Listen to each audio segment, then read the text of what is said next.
The Rough Crossing, Francis Scott Fitzgerald, Chapter 1. Once on the long, covered piers, you have come into a ghostly country that is no longer here and not yet there. Especially at night. There is a hazy yellow vault full of shouting, echoing voices. There is the rumble of trucks and the clump of drunks, the strident chatter of a crane and the first salt smell of the sea. You hurry through, even though there's time. The past, the continent, is behind you, the future is that glowing mouth in the side of the ship, this dim turbulent alley is too confusedly the present. Up the gangplank, and the vision of the world adjusts itself, narrows. One is a citizen of a commonwealth smaller than Andorra. One is no longer so sure of anything. Curiously unmoved the men at the purser's desk, cell-like the cabin, disdainful the eyes of voyagers and their friends, solemn the officer who stands on the deserted promenade deck thinking something of his own as he stares at the crowd below. A last odd idea that one didn't really have to come, then the loud, mournful whistles, and the thing certainly not the boat, but rather a human idea, a frame of mind pushes forth into the big dark night.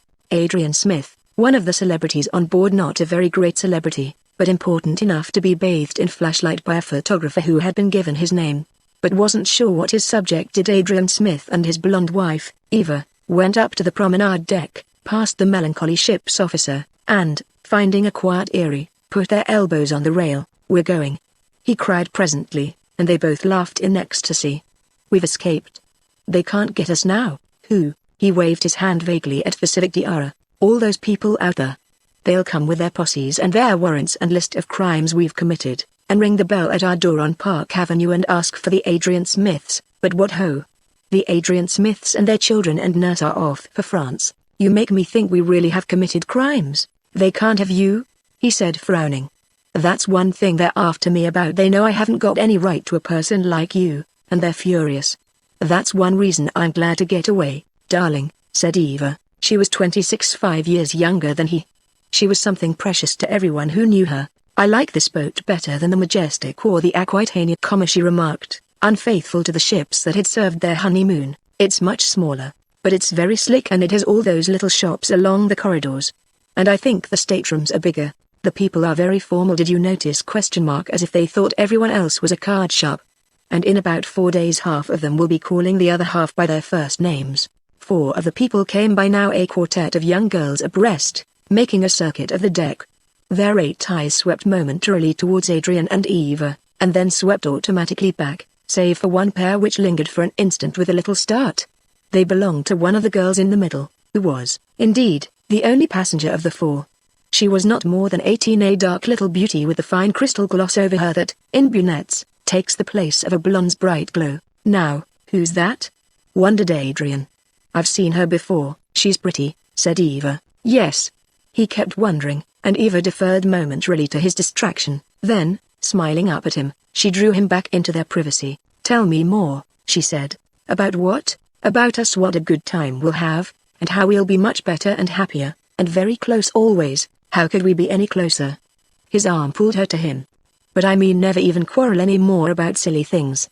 You know, I made up my mind when you gave me my birthday present last week." Her fingers caressed the fine seed pearls at her throat. "That I'd try never to say a mean thing to you again. You never have, my precious." Yet even as he strained her against his side, she knew that the moment of utter isolation had passed almost before it had begun. His antennae were already out, feeling over this new world. "Most of the people look rather awful," he said, "little and swarthy and ugly. Americans didn't used to look like that." "They look dreary," she agreed. "Let's not get to know anybody, but just stay together." A gong was beating now, and stewards were shouting down the decks, "Visitors ashore, please." And voices rose to a strident chorus. For a while the gangplanks were thronged, then they were empty, and the jostling crowd behind the barrier waved and called unintelligible things, and kept up a grin of goodwill. As the stevedores began to work at the ropes, a flat-faced, somewhat befuddled young man arrived in a great hurry and was assisted up the gangplank by a porter and a taxi driver. The ship having swallowed him as impassively as though he were a missionary for Beirut, a low, portentous vibration began. The pier with its faces commenced to slide by, and for a moment the boat was just a piece accidentally split off from it. Then the faces became remote, voiceless, and the pier was one among many yellow blurs along the waterfront. Now the harbor flowed swiftly toward the sea. On a northern parallel of latitude a hurricane was forming and moving south by southeast, preceded by a strong west wind. On its course it was destined to swamp the Peter Uden of Amsterdam, with a crew of 66, to break a boom on the largest boat in the world, and to bring grief and want to the wives of several hundred seamen. This liner, leaving New York Sunday evening, would enter the zone of the storm Tuesday, and of the hurricane late Wednesday night. Chapter 2. Tuesday afternoon, Adrian and Eva paid their first visit to the smoking room. This was not in accord with their intentions. They had never wanted to see a cocktail again after leaving America, but they had forgotten the staccato loneliness of ships, and all activity centered about the bar. So they went in for just a minute. It was full. There were those who had been there since luncheon, and those who would be there until dinner, not to mention a faithful few who had been there since 9 this morning. It was a prosperous assembly, taking its recreation at bridge, solitaire, detective stories, alcohol, argument and love. Up to this point you could have matched it in the club or casino life of any country, but over it all played repressed nervous energy, a barely disguised impatience that extended to old and young alike. The cruise had begun, and they had enjoyed the beginning. But the show was not varied enough to last 6 days, and already they wanted it to be over. At a table near them, Adrian saw the pretty girl who had stared at him on the deck the first night. Again he was fascinated by her loveliness. There was no mist upon the brilliant gloss that gleamed through the smoky confusion of the room. He and Eva had decided from the passenger list that she was probably Miss Elizabeth D'Amato and maid, and he had heard her called Betsy as he walked past a deck tennis game. Among the young people with her was the flat-nosed youth who had been poured on board the night of their departure. Yesterday he had walked the deck morosely, but he was apparently reviving. Miss D'Amato whispered something to him, and he looked over at the Smiths with curious eyes. Adrian was new enough at being a celebrity to turn self-consciously away. "There's a little roll. Do you feel it?" Eva demanded. "Perhaps we'd better split a pint of champagne." While he gave the order, a short colloquy was taking place at the other table. Presently a young man rose and came over to them. "Isn't this Mr. Adrian Smith?" "Yes. We wondered if we couldn't put you down for the deck tennis tournament." "We're going to have a deck tennis tournament?" "Why?" Adrian hesitated. "My name's Stackholm," burst out the young man.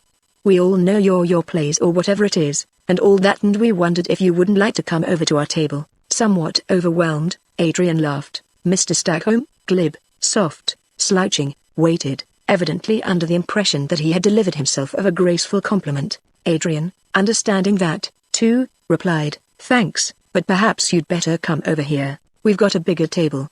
"But we're older and more settled." The young man laughed kindly, as if to say, "That's all right. Put me down," said Adrian. "How much do I owe you?" $1. "Call me Stack." "Why?" asked Adrian, startled. "It's shorter." When he had gone they smiled broadly. "Heavens," Eva gasped, "I believe they are coming over." They were. With a great draining of glasses, calling of waiters, shuffling of chairs, 3 boys and 2 girls moved to the Smiths' table. If there was any diffidence, it was confined to the hosts, for the new additions gathered around them eagerly, eyeing Adrian with respect, too much respect, as if to say, "This was probably a mistake and won't be amusing, but maybe we'll get something out of it to help us in our afterlife, like at school." In a moment Miss D'Amato changed seats with one of the men and placed her radiant self at Adrian's side, looking at him with manifest admiration. "I fell in love with you the minute I saw you," she said audibly and without self-consciousness, "so I'll take all the blame for butting in." "I've seen your play 4 times. Adrian called a waiter to take their orders. "You see," continued Miss D'Amato, "we're going into a storm, and you might be prostrated the rest of the trip, so I couldn't take any chances." He saw that there was no undertone or innuendo in what she said, nor the need of any. The words themselves were enough, and the deference with which she neglected the young men and bent her politeness on him was somehow very touching. A little glow went over him. He was having rather more than a pleasant time. Eva was less entertained, but the flat-nosed young man, whose name was Butterworth, knew people that she did, and that seemed to make the affair less careless and casual. She did not like meeting new people unless they had something to contribute, and she was often bored by the great streams of them, of all types and conditions and classes, that passed through Adrian's life. She herself had everything, which is to say that she was well endowed with talents and with charm, and the mere novelty or people did not seem a sufficient reason for eternally offering everything up to them. Half an hour later, when she rose to go and see the children, she was content that the episode was over. It was colder on deck, with a damp that was almost rain, and there was a perceptible motion. Opening the door of her stateroom, she was surprised to find the cabin steward sitting languidly on her bed, his head slumped upon the upright pillow. He looked at her listlessly as she came in, but made no move to get up. When you've finished your nap you can fetch me a new pillowcase, she said briskly. Still the man didn't move. She perceived then that his face was green. You can't be seasick in here, she announced firmly. You go and lie down in your own quarters. It's me side, he said faintly. He tried to rise, gave out a little rasping sound of pain and sank back again. Eva rang for the stewardess. A steady pitch, toss, roll had begun in earnest and she felt no sympathy for the steward, but only wanted to get him out as quick as possible. It was outrageous for a member of the crew to be seasick. When the stewardess came in Eva tried to explain this. But now her own head was whirring, and throwing herself on the bed, she covered her eyes. It's his fault, she groaned when the man was assisted from the room. I was all right and it made me sick to look at him. I wish he'd die. In a few minutes Adrian came in. Oh, but I'm sick? She cried. Why, you poor baby. He leaned over and took her in his arms. Why didn't you tell me? I was all right upstairs, but there was a steward. Oh, I'm too sick to talk. You'd better have dinner in bed. Dinner? Oh, my heavens. He waited solicitously, but she wanted to hear his voice, to have it drown out the complaining sound of the beams. Where have you been? Helping to sign up people for the tournament. Will they have it if it's like this? Because if they do I'll just lose for you. He didn't answer. Opening her eyes, she saw that he was frowning. I didn't know you were going in the doubles, he said. Why, that's the only fun. I told the Damado girl I'd play with her. Oh, I didn't think. You know I'd much rather play with you. Why didn't you, then? She asked coolly. It never occurred to me. She remembered that on their honeymoon they had been in the finals and won a prize. Years passed. But Adrian never frowned in this regretful way unless he felt a little guilty. He stumbled about, getting his dinner clothes out of the trunk, and she shut her eyes. When a particular violent lurch startled her awake again he was dressed and tying his tie. He looked healthy and fresh, and his eyes were bright. Well, how about it? He inquired. Can you make it, or no? No, can I do anything for you before I go? Where are you going? Meeting those kids in the bar. Can I do anything for you? No, darling, I hate to leave you like this. Don't be silly. I just want to sleep. That solicitous frown when she knew he was crazy to be out and away from the close cabin. She was glad when the door closed. The thing to do was to sleep, up down sideways. Hey there, not so far. Pull her round the corner there. Now roll her, right left crack. Wrench. Swoop. Some hours later Eva was dimly conscious of Adrian bending over her. She wanted him to put his arms around her and draw her up out of this dizzy lethargy, but by the time she was fully awake the cabin was empty. He had looked in and gone. When she awoke next the cabin was dark and he was in bed. The morning was fresh and cool, and the sea was just enough calmer to make Eva think she could get up. They breakfasted in the cabin and with Adrian's help she accomplished an unsatisfactory makeshift toilet and they went up on the boat deck. The tennis tournament had already begun and was furnishing action for a dozen amateur movie cameras, but the majority of passengers were represented by lifeless bundles in deck chairs beside untasted trays. Adrian and Ms. Damado played their first match. She was deft and graceful, blatantly well. There was even more warmth behind her ivory skin than there had been the day before. The strolling first officer stopped and talked to her. Half a dozen men whom she couldn't have known 3 days ago called her Betsy. She was already the pretty girl of the voyage, the cynosure of starved ship's eyes. But after a while Eva preferred to watch the gulls in the wireless masts and the slow slide of the roll-top sky. Most of the passengers looked silly with their movie cameras that they had all rushed to get and now didn't know what to use for, but the sailors painting the lifeboat stanchions were quiet and beaten and sympathetic, and probably wished, as she did, that the voyage was over. Butterworth sat down on the deck beside her chair. They're operating on one of the stewards this morning. Must be terrible in this sea. Operating? What for? She asked listlessly. Appendicitis. They have to operate now because we're going into worse weather.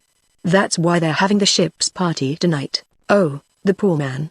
She cried, realizing it must be her steward. Adrian was showing off now by being very courteous and thoughtful in the game. Sorry. Did you hurt yourself? No, it was my fault. You better put on your coat right away, partner, or you'll catch cold. The match was over and they had won. Flushed and hearty, he came up to Eva's chair. How do you feel? Terrible. Winners are buying a drink in the bar, he said apologetically. I'm coming, too, Eva said, but an immediate dizziness made her sink back in her chair. You'd better stay here. I'll send you up something. She felt that his public manner had hardened towards her slightly. You'll come back? Oh, right away. She was alone on the boat deck, save for a solitary ship's officer who slanted obliquely as he paced the bridge. When the cocktail arrived, she forced herself to drink it, and felt better. Trying to distract her mind with pleasant things, she reached back to the sanguine talks that she and Adrian had had before sailing. There was the little villa in Brittany, the children learning French. That was all she could think of now. The little villa in Brittany, the children learning French. So she repeated the words over and over to herself until they became as meaningless as the wide white sky. The why their being here had suddenly eluded her. She felt unmotivated, accidental, and she wanted Adrian to come back quick, all responsive and tender, to reassure her. It was in the hope that there was some secret of graceful living, some real compensation for the lost, careless confidence of 21, that they were going to spend a year in France. The day passed darkly, with fewer people around and a wet sky falling. Suddenly it was 5 o'clock, and they were all in the bar again, and Mr. Butterworth was telling her about his past. She took a good deal of champagne, but she was seasick dimly through it, as if the illness was her soul trying to struggle up through some thickening incrustation of abnormal life. "You're my idea of a Greek goddess, physically," Butterworth was saying. It was pleasant to be Mr. Butterworth's idea of a Greek goddess physically, but where was Adrian? He and Miss D'Amato had gone out on a forward deck to feel the spray. Eva heard herself promising to get out her colors and paint the Eiffel Tower on Butterworth's shirt front for the party tonight, when Adrian and Betsy D'Amato, soaked with spray, opened the door with difficulty against the driving wind and came into the now covered security of the promenade deck. They stopped and turned toward each other. "Well?" she said. But he only stood with his back to the rail, looking at her, afraid to speak. She was silent, too, because she wanted him to be first, so for a moment nothing happened. Then she made a step towards him, and he took her in his arms and kissed her forehead. "You're just sorry for me, that's all." She began to cry a little. "You're just being kind, I feel terribly about it." His voice was taut and trembling. "Then kiss me." The deck was empty. He bent over her swiftly. "No, really kiss me." He could not remember when anything had felt so young and fresh as her lips. The rain lay, like tears shed for him, upon the softly shining porcelain cheeks. She was all new and immaculate, and her eyes were wild. "I love you," she whispered. "I can't help loving you, can I? When I first saw you, oh, not on the boat, but over a year ago, Grace Healy took me to a rehearsal and suddenly you jumped up in the second row and began telling them what to do. I wrote you a letter and tore it up. We've got to go." She was weeping as they walked along the deck. Once more, imprudently, she held up her face to him at the door of her cabin. His blood was beating through him in wild tumult as he walked onto the bar. He was thankful that Eva scarcely seemed to notice him or to know that he had been gone. After a moment he pretended an interest in what she was doing. "What's that?" "She's painting the Eiffel Tower on my shirt front for tonight," explained Butterworth. "There." Eva laid away her brush and wiped her hands. "How's that? A chef d'oeuvre." Her eyes swept around the watching group, lingered casually upon Adrian. "You're wet. Go and change. You come too. I want another champagne cocktail. You've had enough.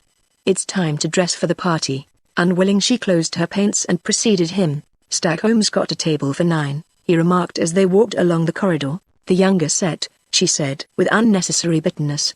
"Oh, the younger set. And you just having the time of your life with a child." They had a long discussion in the cabin, unpleasant on her part and evasive on his, which ended when the ship gave a sudden gigantic heave, and Eva, the edge worn off her champagne, felt ill again. There was nothing to do but to have a cocktail in the cabin, and after that they decided to go to the party. She believed him now, or she didn't care. Adrian was ready first. He never wore fancy dress. "I'll go on up. Don't be long, wait for me, please, it's rocking so." He sat down on a bed, concealing his impatience. "You don't mind waiting, do you? I don't want to parade up there all alone." She was taking a tuck in an oriental costume rented from the barber. "Ships make people feel crazy," she said. "I think they're awful." "Yes," he muttered absently. "When it gets very bad I pretend I'm in the top of a tree, rocking to and fro. But finally I get pretending everything, and finally I have to pretend I'm sane when I know I'm not. If you get thinking that way you will go crazy. Look, Adrian." She held up the string of pearls before clasping them on. "Aren't they lovely?" In Adrian's impatience she seemed to move around the cabin like a figure in a slow-motion picture. After a moment he demanded, "Are you going to be long? It's stifling in here, you go on." She fired up. "I don't want, go on. Please. You just make me nervous trying to hurry me." With a show of reluctance he left her. After a moment's hesitation he went down a flight to a deck below and knocked at a door. "Betsy, Just a minute. She came out in the corridor attired in a red pea jacket and trousers borrowed from the elevator boy. Do elevator boys have fleas? She demanded. I've got everything in the world on under this as a precaution. I had to see you, he said quickly. Careful, she whispered. Mrs. Wooden, who's supposed to be chaperoning me, is across the way. She's sick, I'm sick for you. They kissed suddenly, clung close together in the narrow corridor, swaying to and fro with the motion of the ship. Don't go away, she murmured, I've got to. Her youth seemed to flow into him, bearing him up into a delicate romantic ecstasy that transcended passion. He couldn't relinquish it. He had discovered something that he had thought was lost with his own youth forever. As he walked along the passage he knew that he had stopped thinking, no longer dared to think.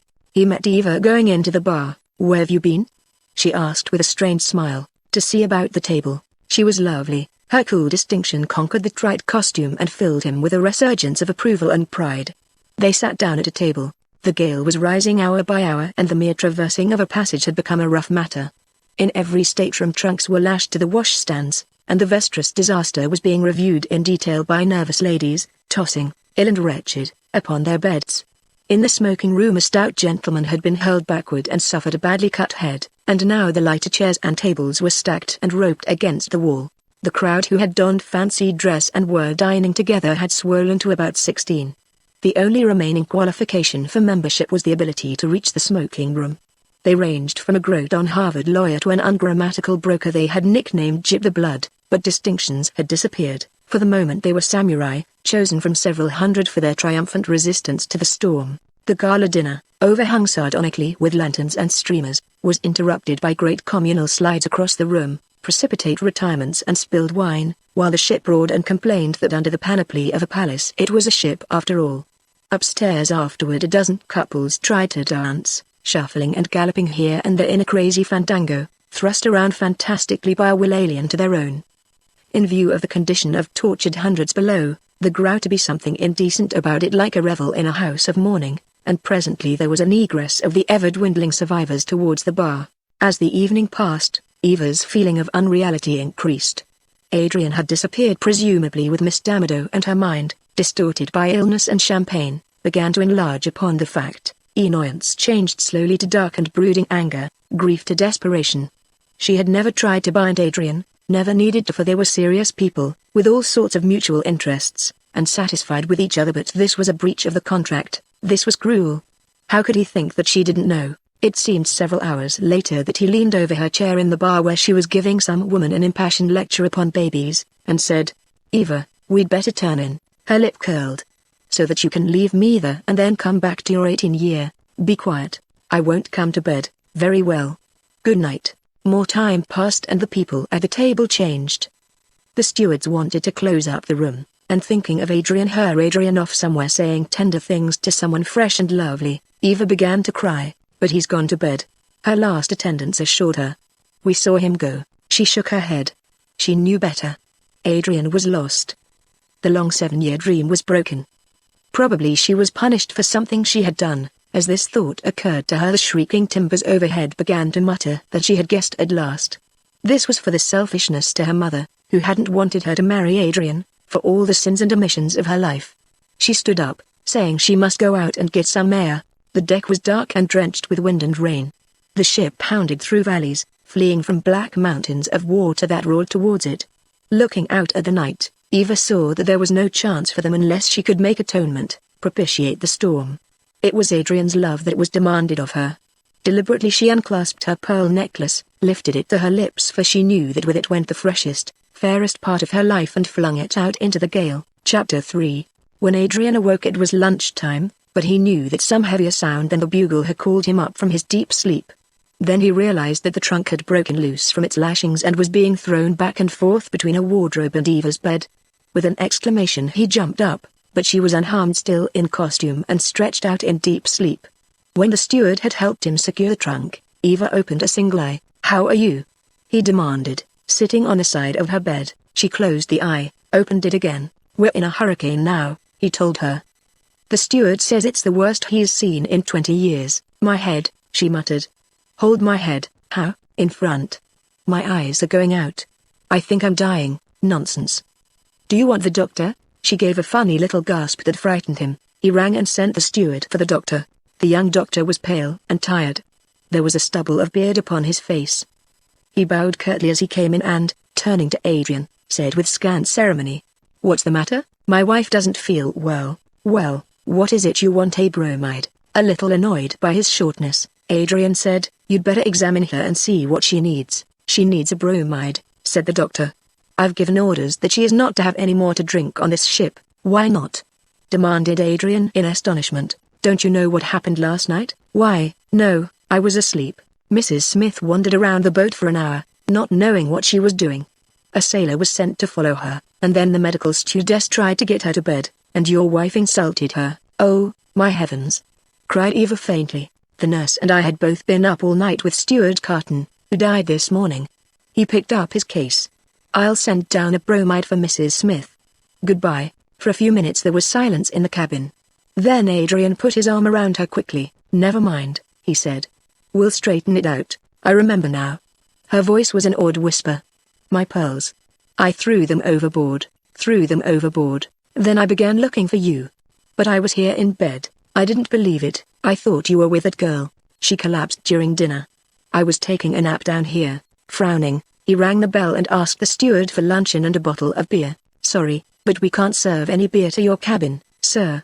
When he went out, Adrian exploded. "This is an outrage. You were simply crazy from that storm and they can't be so high-handed." "I'll see the captain." "Isn't that awful?" Eve murmured. "The poor man died." She turned over and began to sob into her pillow. There was a knock at the door. "Can I come in?" The assiduous Mr. Butterworth, surprisingly healthy and immaculate, came into the crazily tipping cabin. "Well, how's the mystic?" he demanded of Eva.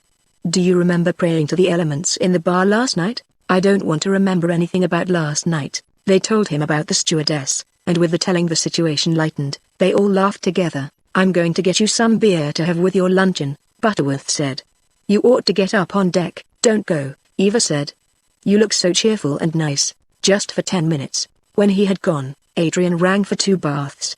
"The thing is to put on our best clothes and walk proudly 3 times around the deck," he said. "Yes." After a moment she added abstractedly, "I like that young man. He was awfully nice to me last night when you disappeared." The bath steward appeared with the information that bathing was too dangerous today. They were in the midst of the wildest hurricane on the North Atlantic in 10 years. There were 2 broken arms this morning from attempts to take baths. An elderly lady had been thrown down a staircase and was not expected to live.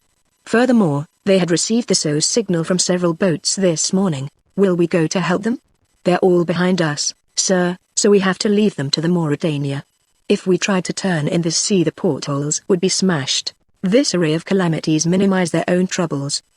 Having eaten a sort of luncheon and drunk the beer provided by Butterworth, they dressed and went on deck. Despite the fact that it was only possible to progress step by step, holding onto rope or rail, more people were abroad than on the day before. Fear had driven them from their cabins, where the trunks bumped and the waves pounded the portholes, and they awaited momentarily the call to the boats.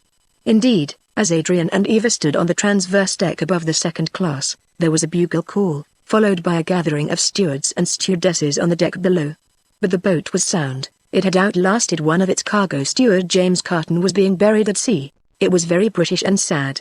There were the rows of stiff, disciplined men and women standing in the driving rain, and there was a shape covered by the flag of the empire that lived by the sea. The chief purser read the service, a hymn was sung, the body slid off into the hurricane. With Eva's burst of wild weeping for this humble end, some last string snapped within her. Now she really didn't care. She responded eagerly when Butterworth suggested that he get some champagne to their cabin. Her mood worried Adrian. She wasn't used to so much drinking and he wondered what he ought to do. At his suggestion that they sleep instead, she merely laughed, and the bromide the doctor had sent stood untouched on the washstand. Pretending to listen to the insipidities of several Mr. Stackhomes, he watched her. To his surprise and discomfort she seemed on intimate and even sentimental terms with Butterworth, and he wondered if this was a form of revenge for his attention to Betsy Damerdo. The cabin was full of smoke, the voices went on incessantly, the suspension of activity, the waiting for the storm's end, was getting on his nerves. They had been at sea only 4 days, it was like a year. The 2 Mr. Stackhomes left finally, but Butterworth remained. Eva was urging him to go for another bottle of champagne. "We've had enough," objected Adrian. "We ought to go to bed." "I won't go to bed." she burst out. You must be crazy. You play around all you want, and then, when I find somebody I like, you want to put me to bed. You're hysterical. On the contrary, I've never been so sane. I think you'd better leave us, Butterworth, Adrian said. Eva doesn't know what she's saying. He won't go. I won't let him go. She clasped Butterworth's hand passionately. He's the only person that's been half decent to me. You'd better go, Butterworth, repeated Adrian. The young man looked at him uncertainly. It seems to me you're being unjust to your wife, he ventured. My wife isn't herself. That's no reason for bullying her. Adrian lost his temper. You get out of here, he cried. The two men looked at each other for a moment in silence. Then Butterworth turned to Eva, said, I'll be back later, and left the cabin. Eva, you've got to pull yourself together, said Adrian when the door closed. She didn't answer, looked at him from sullen, half-closed eyes. I'll order dinner here for us both and then we'll try to get some sleep. I want to go up and send a wireless. Who to? Some Paris lawyer. I want a divorce. In spite of his annoyance, he laughed. Don't be silly. Then I want to see the children. Well, go and see them. I'll order dinner. He waited for her in the cabin 20 minutes. Then impatiently he opened the door across the corridor. The nurse told him that Mrs. Smith had not been there. With a sudden prescience of disaster he ran upstairs, glanced in the bar, the salons, even knocked at Butterworth's door. Then a quick round of the decks, feeling his way through the black spray and rain. A sailor stopped him at a network of ropes. Orders and no one goes by, sir. A wave has gone over the wireless room. Have you seen a lady? There was a young lady here. He stopped and glanced around. Hello, she's gone. She went up the stairs, Adrian said anxiously. Up to the wireless room. The sailor ran up to the boat deck, stumbling and slipping. Adrian followed.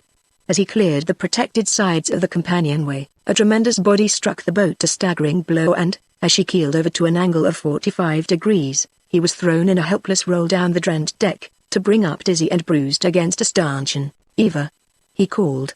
His voice was soundless in the black storm. Against the faint light of the wireless room window he saw the sailor making his way forward. Eva. The wind blew him like a sail up against a lifeboat.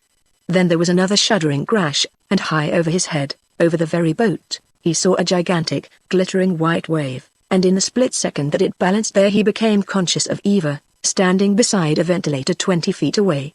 Pushing out from the stanchion, he lunged desperately toward her, just as the wave broke with a smashing roar. For a moment the rushing water was 5 feet deep, sweeping with enormous force towards the side, and then a human body was washed against him, and frantically he clutched it and was swept with it back towards the rail. He felt his body bump against it, but desperately he held on to his burden. Then, as the ship rocked slowly back, the two of them, still joined by his fierce grip, were rolled out exhausted on the wet planks. For a moment he knew no more. Chapter 4. 2 days later, as the boat train moved tranquilly south toward Paris, Adrian tried to persuade his children to look out the window at the Norman countryside. It's beautiful, he assured them. All the little farms like toys. Why, in heaven's name, won't you look? I like the boat better, said Estelle. Her parents exchanged an infanticidal glance. The boat is still rocking for me, Eva said with a shiver. Is it for you? No. Somehow, it all seems a long way off. Even the passengers looked unfamiliar going through the customs. Most of them hadn't appeared above ground before. He hesitated. By the way, I cashed Butterworth's check for him. You're a fool. You'll never see the money again. He must have needed it pretty badly or he would not have come to me. A pale and wan girl, passing along the corridor, recognized them and put her head through the doorway. How do you feel? Awful. Me, too, agreed Miss D'Amato. I'm vainly hoping my fiancé will recognize me at the Gare du Nord. Do you know 2 waves went over the wireless room? So we heard, Adrian answered dryly. She passed gracefully along the corridor and out of their life. The real truth is that none of it happened, said Adrian after a moment. It was a nightmare, an incredibly awful nightmare. Then, where are my pearls? Darling, there are better pearls in Paris. I'll take the responsibility for those pearls. My real belief is that you saved the boat, Adrian. Let's never get to know anyone else, but just stay together always, just we two. He tucked her arm under his and they sat close. Who do you suppose those Adrian Smiths on the boat were? He demanded. It certainly wasn't me, nor me. It was 2 other people, he said, nodding to himself. There are so many Smiths in this world,